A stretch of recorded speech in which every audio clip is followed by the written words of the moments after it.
Pengertian demokrasi. Demokrasi berasal dari bahasa Yunani yaitu demos dan kratos. Demos bermakna khalayak, sementara kratos bermakna pemerintahan. Demokrasi sebagai sistem pemerintahan yang mengizinkan dan memberikan hak serta kebebasan kepada warga negaranya untuk berpendapat serta turut dalam pengambilan keputusan di pemerintahan. Menurut Kamus Besar Bahasa Indonesia, demokrasi adalah bentuk atau sistem pemerintahan yang seluruh rakyatnya turut serta memerintah dengan perantaraan wakilnya yang terpilih. Jadi, pengertian demokrasi adalah pemerintahan yang diselenggarakan dari rakyat, untuk rakyat dan oleh rakyat. Menurut para ahli, yang pertama menurut Aristoteles, demokrasi ialah sebuah kebebasan karena hanya melalui kebebasanlah setiap warga negara bisa saling berbagi kekuasaan di dalam negaranya. Yang kedua, menurut Afan Gaffa, demokrasi terbagi dua. Yang pertama, normatif, demokrasi yang secara ideal ingin diwujudkan oleh negara. Yang kedua, demokrasi adalah perwujudannya dunia.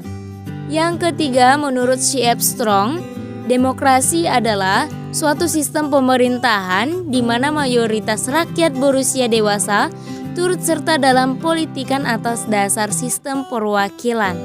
Yang keempat, menurut Abraham Lincoln, demokrasi adalah suatu sistem pemerintahan yang diselenggarakan dari rakyat, oleh rakyat, dan untuk rakyat. Sejarah singkat demokrasi. Menurut sejarah, sistem demokrasi sudah mulai dipraktikkan sejak zaman Yunani kuno. Dengan sistem tersebut, rakyat terlibat langsung dalam pengambilan keputusan yang berkaitan dengan keberlangsungan sebuah negara. Jadi, seluruh perkara kenegaraan harus dibicarakan langsung dengan para rakyatnya. Demokrasi murni atau demokrasi langsung adalah sistem yang diusung di zaman tersebut.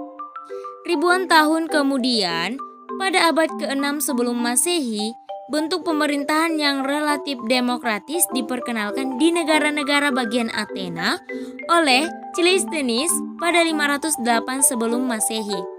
Kondisi tersebut membuat Clisthenes dikenal dengan panggilan Bapak Demokrasi Athena.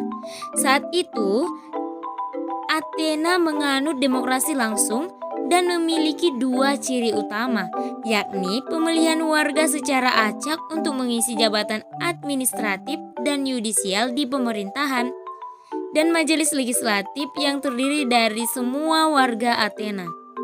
Seluruh warga Athena atau terkecuali wanita, budak, orang asing, pria di bawah usia 20 tahun, memiliki hak dapat berbicara dan memberi suara di majelis Athena. Meski dibuat oleh majelis, demokrasi di Athena berjalan dengan kontrol langsung dari rakyat. Rakyat yang menyuarakan pendapatnya lewat majelis atau pengadilan untuk membantu kendali politik di Athena. Ciri-ciri demokrasi. Yang pertama, keputusan pemerintahan untuk seluruh rakyat. Segala keputusan yang akan atau sudah diambil harus berdasarkan aspirasi dan kepentingan seluruh warga negara, bukan atas dasar kepentingan suatu kelompok. Hal ini dilakukan untuk mencegah adanya tindakan korupsi, kolusi, dan nepotisme di dalam masyarakat. Yang kedua, menjalankan konstitusi. Segala hal yang berkaitan dengan kehendak, kepentingan, dan kekuasaan rakyat harus dilakukan berdasarkan konstitusi. Yang ketiga, adanya perwakilan rakyat. Dalam sistem demokrasi terdapat lembaga perwakilan rakyat yang berfungsi untuk menyampaikan aspirasi rakyat kepada pemerintahan. Yang keempat, adanya sistem partai. Di negara demokrasi biasanya memiliki berbagai partai politik. Partai merupakan salah satu sarana dalam pelaksanaan sistem demokrasi. Tujuan demokrasi memberikan kebebasan bagi rakyat untuk memilih dan mengemukakan pendapatnya dalam bermusyawarah, sehingga satu keputusan harus diputuskan secara adil agar tidak ada pihak yang merasa dirugikan, sehingga demokrasi dapat berjalan sampai generasi penerus bangsa. Demokrasi juga sangat penting untuk mencegah terjadinya perselisihan antara bangsa. Macam-macam demokrasi. Demokrasi terbagi menjadi dua, yaitu demokrasi berdasarkan bentuknya dan demokrasi berdasarkan prosesnya. Pertama, demokrasi berdasarkan bentuknya. Demokrasi berdasarkan bentuknya terbagi menjadi dua, yakni demokrasi prosedural dan demokrasi substansial. Demokrasi prosedural yaitu bentuk demokrasi di mana proses pemilihan pemimpin dilakukan secara langsung, misalnya pilpres dan pilkada. Demokrasi substansial yaitu bentuk demokrasi di mana nilai-nilai demokrasi diwujudkan dan terdapat perlindungan terhadap minoritas, misalnya kebebasan menyampaikan pendapat tanpa merugikan kepentingan umum. 2. Demokrasi berdasarkan prosesnya. Demokrasi berdasarkan prosesnya terbagi menjadi dua, yaitu demokrasi langsung dan demokrasi tidak langsung. Demokrasi langsung yaitu proses demokrasi di mana semua elemen masyarakat ikut dalam bermusyawarah untuk merumuskan dan memutuskan kebijakan undang-undang. Demokrasi ini membutuhkan partisipasi luas warga dalam politik. Demokrasi langsung adalah ketika warga negara dapat menentukan kebijakan secara langsung tanpa perwakilan, perantara, atau majelis parlemen. Kedua, demokrasi tidak langsung, yaitu proses demokrasi di mana kebijakan umum atau undang-undang dirumuskan dan diputuskan oleh lembaga perwakilan rakyat, misalnya DPR. Demokrasi tidak langsung atau demokrasi representatif adalah ketika orang memilih siapa yang akan mewakili suara mereka di parlemen. Bagaimana prinsip-prinsip demokrasi? 1. Negara berdasarkan konstitusi, suatu norma sistem politik dan hukum yang dibuat oleh pemerintah secara tertulis. Kedua, peradilan tidak memihak dan bebas.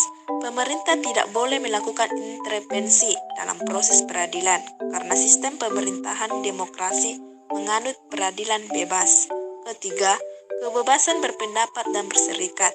Setiap warga negaranya dapat membentuk organisasi dan memiliki hak dan menyampaikan pendapat masing-masing. Keempat, adanya pergantian pemerintahan. Pergantian pemerintahan dilakukan secara berskala sehingga meminimalisir penyalahgunaan kekuasaan, korupsi, kolusi, dan juga nepotisme. Kelima, kedudukan rakyat sama di mata hukum.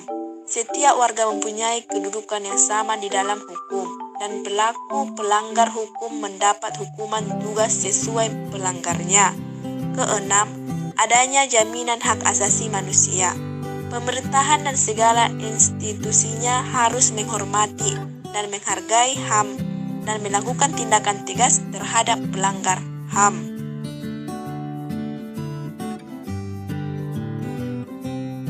Ulan demokrasi. Demokrasi adalah persamaan hak dan kedudukan dari setiap warga negara di dalam sebuah negara yang demokratis. Demokrasi harus ditegakkan dalam berbagai bidang, yakni demokrasi politik, demokrasi ekonomi, demokrasi hukum, dan demokrasi pendidikan. Sekianlah penjelasan dari kelompok kami tentang demokrasi. Kami dari kelompok 4 mengucapkan mohon maaf dan terima kasih. Wassalamualaikum warahmatullahi wabarakatuh.